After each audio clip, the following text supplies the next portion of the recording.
지방세 고액 상습 체납자 명단이 공개됐는데 전두환 전 대통령의 이름도 있습니다.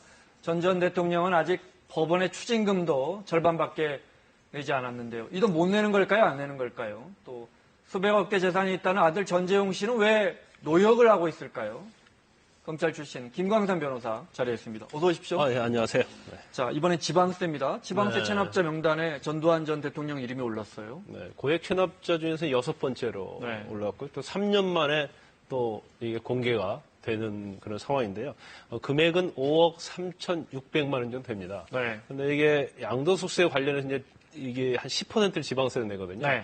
그런데 본인이 이제 매매를 해서 그 세금을 안 낸 게 아니고 이게 공매 처분을 하는데 네. 아들 두 아들의 명으로 부동산을 명의를 해놨어요. 그런데 이게 전두환 추징과 관련해서 조사를 하다 보니까 이 명의 신탁된 거라고요. 실질적으로는 전두환 전 대통령의 재산인데 재산이다. 그래서 이거에 대해서 공매 처분을 하다 보니까 네. 공매 처분 가격과 구입한 가격 차이가 나는 거예요. 네. 그래서 그 양도소득세 관련해서 지방세를 내지 않았다. 그래서 네. 이번에 명단이 공개된 거죠. 네. 사고 팔면서 어쨌든 차익을 얻었으니까 거기에 대한 세금을 내라. 네. 그 5억을 안 내고 있다 이 말씀이죠. 네. 아들인 뭐 전재용 씨도 거기에 명단에 올라가 있어요. 금액은 네. 3억 7천만 원이고요. 네. 전두환 전 대통령의 동생인 전경환 씨도 네. 4억 2,200만 원을 내지 않았다고 그래서 지금 네. 명단에 올라가 있죠. 고액 상습 체납자의 가족 3명이 올라가 있습니다. 다른 체납자들도 좀 우리가 알 만한 사람들이 있나요? 일단 지금 이번에 공개한 사람들이 개인은 한 3만 명 가까이 되고요. 네. 법인은 6천 명 좀 넘습니다. 네, 그래서 6천 개. 네. 누적으로 하면 1조 한 700억 정도 되는데 네. 우리가 알만한 사람은 고 이병철 회장의 손자인 전 한솔그룹 조동만 부회장이 있고요. 네. 또 그 옛날에 한보 사태 유명했지 않습니까? 그래서 정태수. 한보그룹의 정태수 회장이 눈에 띄죠. 네. 네. 자, 어제 일부 체납자에 대한 가택 수색 있었습니다. 그 현장 화면 잠깐 보시겠습니다. 여기는 지방세 7,800만 원을 내지 않은 한 체납자의 집인데 보기만 해도 역시 고급 주택이죠. 38 세금 징수과예요. 세금 조사 나왔습니다. 세금 낙도를 독촉하자 자신은 건달이라고 이야기합니다. 돈이 없으니까 뭐 가서 못할 거 아닙니까? 하루 사요, 하루 먹고 사요. 이게 하루 먹고 하루 사시는 거예요? 아, 깜짝이야. 체납해서 간단이라고. 하지만 집안엔 보시는 것처럼 고가의 외제차 2대가 있었고요. 곳곳에 명품 핸드백 본인 시계가 재산으로 쏟아져 취득하는 나왔습니다. 뭐예요? 자동차 취득하고 가방 취득한 걸 지방세 2,800만 원을 체납한 이 남성은 월세 370만 원짜리 아파트에 살고 있는데요. 수천만 원짜리 고급 시계가 10개 넘게 발견되기도 했습니다. 이런 것도 다 가짜구나. 이거 다 5만짜리요? 케이스는 진짜예요, 이거. 이게 지방세라는 게 예를 들어 재산세, 집이 있으면 재산세 물리는 그렇죠. 거, 또 말씀하신 양도 차익이라는 건 뭔가 사고 팔아서 돈이 남았다는 소리 아닙니까? 그렇죠. 그러니까 결국 재산이 있으니까 부과하는 거 아닙니까? 그래서 지방세 중에 이제 중요한 부분이 바로 양도소득세와 관련된 부분에서 10%를 지방소득세로 내게 돼 있죠. 네. 또 어떤 부동산을 취득하면 취득세를 내게 돼 있어요. 결과적으로 재산과 관련된 부분이라고 하면 되는데 네. 이게 재산을 거래하는 과정에서 세금이 부과되기 때문에 결과적으로 재산이 있는 사람들의 한해서 네. 세금이 부과된다고 볼 수 있는 거죠. 네. 그런데 이게 체납이 문제가 되는 경우가 대부분이 양도소득세는 양도하고 나서 2개월 내에 되게 돼 있어요. 네. 그 시점이. 네. 그러면 그 전에 모든 재산을 갖다가 다 양도하고 나서 계속 세금을 안 내는 거죠. 그럼 마지막 재산을 양도하고 나서 세금을 안 내면 더 이상 추징할 방법이 없는 거예요. 네. 뭐 취득세도 좀 비슷하고요. 네. 그러다 보니까 실질적으로는 재산이 있으면서도 세금을 안 내는 그런 경우가 상당히 많이 생기게 되는 거죠. 네. 자, 전두환 전 대통령 이야기를 좀 해보겠습니다. 96년 이제 법원 최종 판결이 나와서 추징금이 당시에 2,200억 원 정도 됐습니다. 네. 그 중에 얼마나 추징이 됐나요? 이게 사실은 뭐 그때 96년도, 7년도에 대법원 확정 판결이 됐었는데요. 네. 시효가 2013년도 6월이었어요. 근데 2013년도 6월 전에까지 네. 2,200억 중에서 환수된 게 한 530억 정도밖에 되지 않습니다. 네. 그러다 보니까 굉장히 언론도 여론이 악화가 됐죠. 그래서 그 당시에 전두환 특별법이라는 걸 만들죠. 그래서 시효를 일단 2020년까지 연장을 하고요. 네. 또 가족명의 재산에 대해서도 추징 환수할 수 있는 그런 근거를 마련을 했습니다. 그래서 결과적으로 아마 올해까지 추징된 금액이 네. 한 1,300억이 좀 넘는 걸로 알고 있어요. 한 네. 50%가 조금 넘죠. 네. 그래서 그런 법이 만들어지기 때문에 그 이후에도 한 800억 정도 더 네. 환수가 된 거죠. 공소 전 대통령 측에서는 공소시효, 그러니까 추징 시효만 넘기고 보자 했는데 특별법이 안 됐군요. 만들어진 거죠. 네. 당시에 추징금이라는 게 어떤 의미를 갖는 겁니까? 추징금이라는 것은 벌금하고 좀 틀립니다. 네. 벌금은 형이벌이고요. 추징금은 범죄로 인해서 수익한 돈을 국가에서 일종의 몰수하는 제도예요. 네. 근데 전두환 대통령이 그 당시에 수사받을 때는 한 9,500억 정도를 기업이나 뭐 그런 곳에서 거뒀다. 그렇죠. 불법적으로 거뒀다고 했는데 이제 수사 과정에서 기소된 금액은 훨씬 적고요. 네. 또 그중에는 또 공소시효가 완성이 된 게 있기 때문에 그런 건 기소가 안 됐어요. 그래서 기소된 거 전체를 또 추징할 수 있는 게 아니고 그 중에서도 법에 추징할 수 있다라고 규정된 것에 한해서만 추징할 수 있는 거예요. 네. 그래서 결과적으로 대법원 최종 판결이 2,202억인가 그럴 겁니다. 그래서 그 정도 금액이 추징하라고 확정이 된 거죠. 그 말은 물론 검찰 과정에서 기업들에게 그다음에 이제 이런저런 조사 결과 기업들에게 거둬들인 돈을 말씀하신 것처럼 9,500억이지만 그렇습니다. 하여튼 분명한 거 추징금 2,200억 원은 받은 게 분명하다는 게 법원의 판단인 거죠. 네네. 네. 근데 그 중에 한 1,300억 정도 내고 이제 한 900억, 1,000억 정도가 남았다. 네. 알겠습니다. 자, 전두환 전 대통령의 추징금 추징 과정 화면으로 정리했습니다.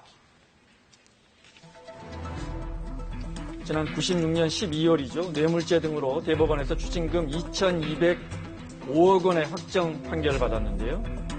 그때 당시에 전 재산이 29만 원이라는 그래서 추징금을 내지 않고 버텼죠. 추징 시효를 넘기기 위해 버티기로 일관했는데요. 하지만 2013년 국회에서 추징 시효를 연장하는 전두환 추징법이 통과됐고 검찰이 전담팀까지 꾸리자 미납 추징금을 모두 내겠다 이렇게 입장을 밝힙니다. 추징금 환수 문제와 관련하여 그간 국민 여러분께 심려를 끼쳐드린 데 대해 저희 가족 모두를 대표해서 머리 숙여 사죄드립니다. 이후에 또한 600억 정도를 그래서 더 추징했습니다. 없다는 돈이 계속 나옵니다. 검찰은 또 장남 제국시 소유 출판사의 사옥 일부를 팔아서 추가로 확보를 했고요. 차남 재영씨의 LA 주택 매각 등으로도 또 미국 내 재산까지 추징을 하고 있습니다. 이렇게 전두환 전 대통령 일가로부터 환수한 추징금은 지금까지 전체 추징금의 52%, 한 1,136억 정도가 됩니다. 이걸 제일 여쭤보고 싶어요. 그러니까 2,200억 원이라는 것이 법원이 막연하게 추정하는 게 아니고 자, 이렇게 해서 어떻게 됐든 2,200억 이상은 당신이 부당하게 거뒀거나 뭐 받았으니까 그 돈은 내라는 거잖아요. 그러면 상식적으로 판단하면 그 돈은 있다는 거 아닙니까? 그렇죠. 증거에 의해서 확정된 금액이 2,200억이죠. 그럼 2,200억이 들었다고 한다면 2,200억을 가지고 있어야 하는 거잖아요. 네. 그 개인이 아무리 호화호식을 한다고 해서 다 쓸 수는 없는 거거든요. 네. 만약에 이걸 부동산 투자를 했다랄지 은행에 넣었다고 하면 다 근거가 있어야 하는데 과연 2,200억이 어디 갔냐는 것이죠. 그래서 이게 아마도 전체적으로 지금 검찰에서 전두환 특별법을 만들면서 검찰에서 그 환수팀을 만들었거든요. 그래서 그 이후로 상당히 활발하게 이루어졌는데 이게 해외로 간 재산도 있고요. 아니면 거의 이제 타인명으로 부동산을 샀다랄지 아니면 금융 계좌로 넣었다랄지 이제 그런 것들이 굉장히 있을 겁니다. 그런데 이제 그걸 찾아내기 굉장히 어려운 거죠. 그래서 지금 사실 보통 현재 아마 추징금이 미납액이 한 25조 이상 된 걸로 알고 있어요. 근데 그 중에서 환수된 게 한 0.1%대밖에 되지 않습니다. 그 이유가 제가 볼 때 이제 법적인 미비도 굉장히 있다고 보는데 일단 수사 개시부터 판결 확정될 때까지 시간이 몇 달 걸리거든요. 최소한. 그럼 그 안에 재산을 좀 빼돌릴 수가 있는 거고요. 그다음에 입법 과정이 좀 문제 있다고 생각하는데 만약에 불법 자금으로 생각되는 재산에 대해서 압류를 했을 때는 그 돈을 가지고 있는 사람이 이게 불법 자금이 아니다는 걸 입증하도록 만들어야 돼요. 그런데 현행법에서는 검찰에서 입증을 해야 합니다. 굉장히 어려운 측면이 있죠. 프랑스 같은 데서는 만약에 이 자금이 있는데 이게 네가 어디서 났는지 소명하라. 그런데 소명을 못하게 되면 바로 그건 불법 자금으로 추정이 되거든요. 그래서 그러한 입법도 좀 필요하다고 보고요. 또 검찰이 사실 압수수색이나 이 금융정보로 계좌에 이 접근하는데 추진과 관련해서는 굉장히 제한적으로 되어 있어요. 네. 그런데 그런 부분들이 미비하기 때문에 사실 전두환 씨도 마찬가지고 일반 다른 추진에 있어서도 굉장히 환수하는데 어려움을 네. 겪고 있는 거죠. 지금 사는 집은 본인 명의, 사는 집도 본인 명의가 아니죠. 친척명으로 알고 있고요. 네. 본인 명으로 된 재산은 뭐 전혀 없으니까 없죠. 추징이 그래서 27만 추징이 안 원밖에 되는 거죠. 없다고 하니까요. 그러면 만약에요. 네. 전 대통령이 집안에 예를 들어 고가의 미술품이 있단 말이죠. 네. 근데 이게 누가 봐도 전 대통령 소유인데 그 집에 있는 미술품이니까요. 근데 이제 그 명의로 안 돼 있단 말이죠. 그럼 추징이 안 됩니까? 일단 미술품 자체는 뭐 등록이 해야 한달지 이제 그런 것이 없죠. 네. 그래서 우리가 그걸 동산이라고 합니다. 네. 부동산 이외의 걸 동산이라고 하는데 일단 전두환 씨 집에 있었다고 한다면 네. 그것은 전두환 씨 소유로 추정될 수 있는 거고요. 네. 만약에 제3자가 이게 전두환 씨 미술품이 아니라고 주장한다고 한다면 자기가 그걸 샀다는 걸 입증을 해야 돼요. 그래서 일단 전두환 씨 집에 있는 물건이라고 한다면 네. 그것은 뭐 추징의 대상을 하는데 별 문제가 없습니다. 네. 아들 차남이죠. 전재용 씨 노역 이야기 좀 해보겠습니다. 네, 네. 재산도 한 600억 대라 그래요. 근데 지금 왜 노역을 하고 있습니까?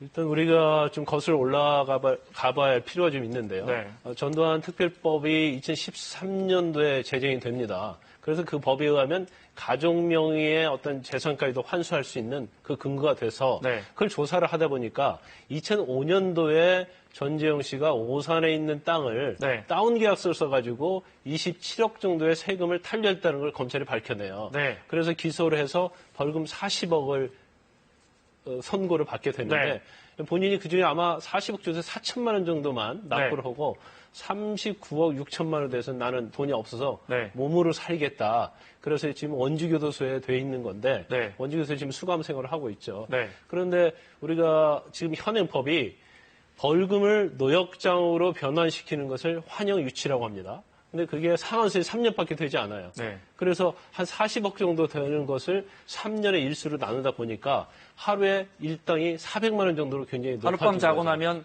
벌금이 400만 원씩 그렇죠. 줄고 있는 거죠. 그런데 이 400만 원이 탕감이 되는 것이 일한 날만 계산이 되는 게 아니고요. 네. 주말, 공휴일, 그렇죠. 뭐 국경일 전부 다 환산이 되는 거예요. 아무 일도 안 해도. 그렇죠. 또 네. 그날 뭐 나가서 일을 했는데 비가 와서 일을 못 해도 400만 원이 하루에 탕감이 되는 거죠. 네. 왜 그러면 3년으로 이렇게 정해놨습니까? 6년으로 하게 되면 6년 동안 노역을 할 거 아닙니까? 원래 이 노역장 유치 제도의 취지가요. 네. 좀 사회적 약자 또는 아니면 경한 범죄를 저지른 사람들을 위해서 만든 거예요. 근데 네. 금액이 많지 않잖아요, 벌금액이.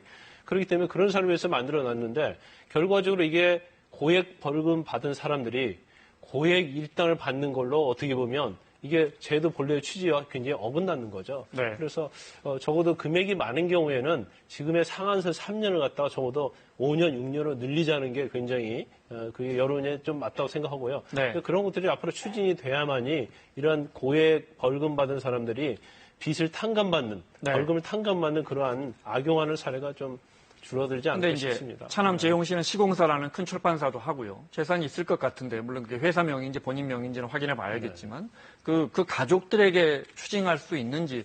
과거에 보면 박상아 씨, 그러니까 전재용 씨 부인이죠. 박상아 씨 재산도 미국에서 이렇게 압류를 하더라고요. 50만 달러씩. 네네네. 이건 어떻게 가능한 겁니까? 그것은 이제 추징에 관한 문제, 추징.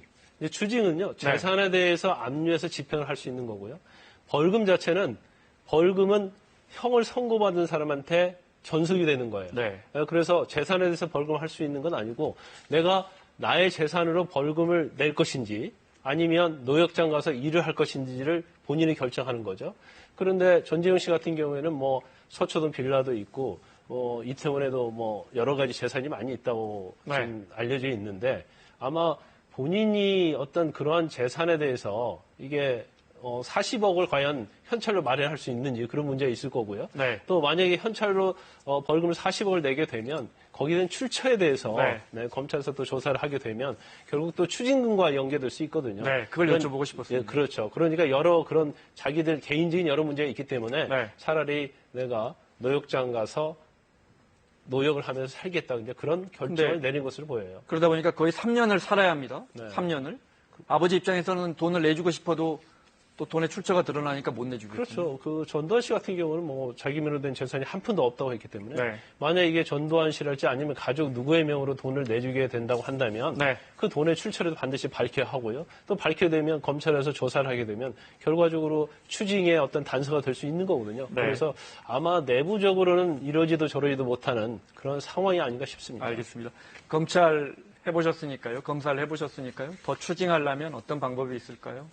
일단 제가 아까 말씀드린 것처럼 이제 제도를 좀 많이 시스템을 좀 바꿔야 한다고 생각하고요. 제일 중요한 것은 어떤 재산의 어떤 불법 자금이 발견됐을 때는 그걸 우리가 본인이 입증을 해야 한다는 거죠. 이게 정당한 출처, 돈의 네. 출처를 입증을 해야 하고 그렇지 않을 경우에는 그걸 몰수하고 그래서 그 부분에서 입증 책임만 검찰이 감경만 해줘도 추징하는 데는 굉장히 문제가 없다고 봅니다. 그 돈이 어디서 났는지 당신이 입증해봐라. 네. 지금은 검찰이 해야 한다 이 말씀이시죠. 김광산 변호사와 함께했습니다. 고맙습니다. 네, 감사합니다.